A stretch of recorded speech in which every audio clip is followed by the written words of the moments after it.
والصلاة والسلام على سيدنا رسول الله وعلى آله وصحبه ومن والاه. هذا الحبيب الذي في مدحه شرفي وذكره طيب في مسمعي وفمي. هذا أبو القاسم المختار من مضر، هذا أجل عباد الله كلهم. هذا هو المصطفى أزكى الورى نسبا، سبحان من خصه بالفضل والكرم. هذا الذي لا يقبل الفرد من أحد ولا الأذان بلا ذكر اسمه العلم. صلى الله عليه وعلى آله وأصحابه الطيبين الطاهرين ومن تبعهم بإحسان إلى يوم الدين. أما بعد، يقول ربنا الكريم مخاطبا من أرسل إليهم النبي الكريم: لقد جاءكم رسول من أنفسكم عزيز عليه ما عنتم حريص عليكم بالمؤمنين رؤوف رحيم. لقد جاءكم رسول ولم يتعبكم أن تذهبوا أنتم إليه، فالله من كرمه بكم ومن فضله عليكم أراحكم من عناء البحث فأرسل الرسول إليكم. وليس أي رسول، رسول تعرفونه عرفتموه حسبا ونسبا فهو في أعلى الأنساب، وعرفتموه خلقا وأدبا فعلى فوق الآداب، وعلمتموه تاجرا برع فوق كل التجار، وعلمتموه راعيا ليس له في الدنيا نظير، وعلمتموه نبيا فأصبح البشير النذير. لقد جاءكم رسول، لقد جاءكم فاللام قسم وقد تحقيق، وجاءكم مضي فهو بالله حق ماض إلى قيام الساعة. رسول ليس من عنده وإنما من عطاء ربه، فإذا تكلم فإنما يتكلم الله على لسانه، ولا يكون القرآن قرآن حتى ينزل على قلب النبي، ولا يصح اللفظ لفظا حتى ينطق به حضرة النبي. نزل به الروح الأمين، أين نزل؟ على قلبك لتكون من بلسان عربي مبين.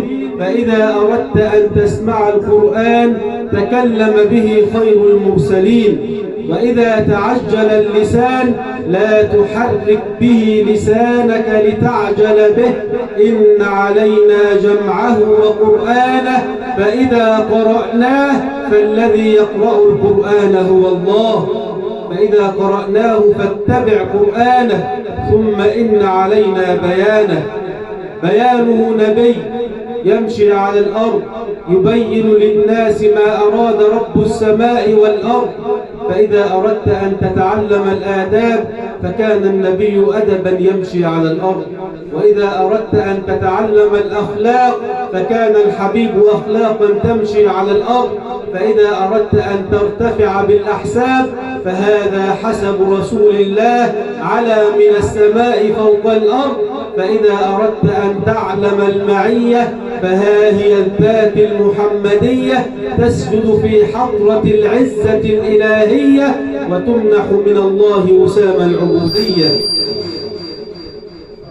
لقد جاءكم رسول من أنفسكم.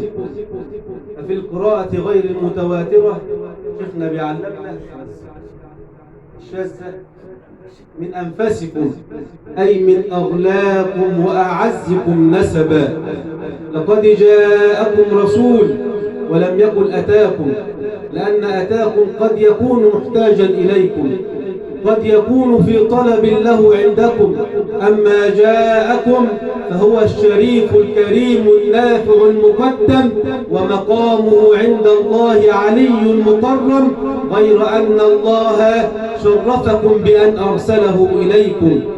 لقد جاءكم رسول ولم يكن محمد، صلوا عليه، وإنما قال رسول، ففي شخص الرسول نطق كل رسول، وبكلام الرسول تكلم كل رسول، وتحت ثوب الرسول جمع كل رسول، فليس بعد كلام الله للنبي كلام لرسول.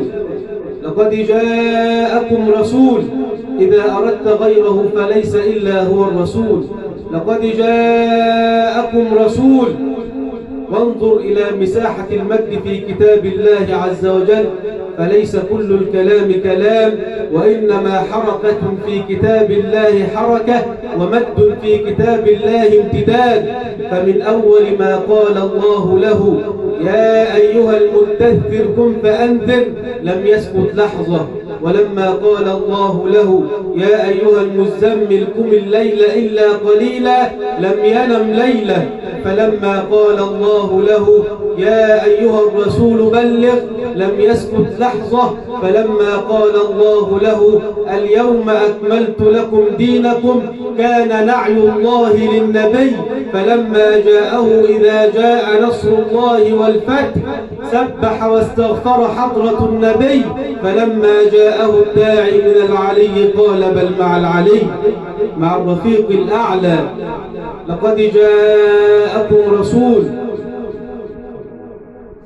من باب حريص عليكم، يقول صلى الله عليه وسلم كل أمتي يدخلون الجنة إلا من أبى. قالوا ومن يأبى يا رسول الله؟ قال من أطاعني دخل الجنة ومن عصاني فقد أبى. يقول سيدنا علي بن أبي طالب رضي الله تعالى عنه وكرم الله وجهه أي رسول الله تذاكرنا أحساب الناس فوجدنا نسبك كالنخلة الشماء على وهدة من الأرض، أي كنخلة عالية رأسها في السماء مرتفع متصلها بالأرض منخفض، فأنى لك ذلك؟ قال إن الله اصطفى من ولد إسماعيل كنانة، واصطفى من كنانة قريشا، واصطفى من قريش بني هاشم، واصطفاني من بني هاشم، فأنا خيار من خيار من خيار. لذلك قال العلماء إن الله عز وجل لما خلق الخلق قسمهم فريقين، فريق في الجنة وفريق في السعير، وجعل النبي من خيرهم فريقا. فلما قسمهم أثلاثا والسابقون وأصحاب اليمين وأصحاب الشمال جعل النبي للسابقين إماما. فلما قسمهم عربا وعجما جعل النبي من العرب. فلما قسمهم قبائل جعل النبي من خيرهم قبيلة. فلما قسمهم بيوتا جعل النبي من خيرهم بيتا. فلما قسمهم رجالا جعل النبي خيرهم رجلا، فهو خير رجل من خير بيت من خير قبيلة من خير شعب من خير قسم من خير أمة أخرجت للناس. فناقة ركبها النبي، ناقة ركبها حضرة النبي تحكم على أمة، ويقول نبي الأمة دعوها، لماذا؟ فإنها مأمورة. فحضرة النبي أصل الشجرة المباركة، نور على نور، جعله الله في القرآن نور وأرسله إلى الدنيا ليشرح به الصدور. من تعلق بالحبيب المصطفى بعث يوم القيامة له نور، يوم ترى المؤمنين والمؤمنات يسعى نورهم بين أيديهم وبأيمانهم. اعلم أن الله نور ونبيك نور وكتابك نور. الله نور السماوات والأرض ونبيك نور. يا أيها النبي إنا أرسلناك شاهدا ومبشرا ونذيرا وداعيا إلى الله بإذنه وسراجا منيرا. وكتابك نور وأنزلنا إليكم نورا مبينا. فبأيهم إذا أردت أن تنير استنر؟ فإذا أردت النور دائما فتعلق بالله وأمسك بيد رسول الله واقرأ كتاب الله، فاعمل بكتاب الله ترزق أنوار الله. حتى لا أطيل عليكم، ما دخل حب الرسول قلبا، ما دخل حب الرسول قلبا إلا طهره، وما دخل حب الرسول بيتا إلا نوره، وما دخلت محبة رسول الله مكان إلا رأيت البركة على هذا المكان من كل مكان، لأن الله عصم الدنيا من العذاب ببركة رسول الله. وما كان الله ليعذبهم وأنت فيهم، وما كان الله معذبهم وهم يستغفرون. فإذ لم يكن فيهم رسول الله فهم معذبون، فإذ لم يكن فيهم أحد يستغفر فهم هالكون. فكيف إذا كان فينا رسول الله؟ فكيف إذا اجتمعنا على محبة رسول الله؟ فكيف إذا كان الداعي لنا هو الله؟ لماذا؟ ليحتفل بنا رسول الله. ملك هناك يقول: يا رسول الله، اجتمع فلان وفلان وفلان وفلانة عند فلان إحياء لذكرك يا رسول الله، همهم وشغلهم أن يكثروا من الصلاة عليك يا رسول الله. فإذا ذكرنا رسول الله ذكرنا النبي. يقول: ما من أحد يسلم علي إلا وأرسل الله إلي ملكا يقول: يا محمد، إن فلان يسلم عليك فأرد عليه السلام.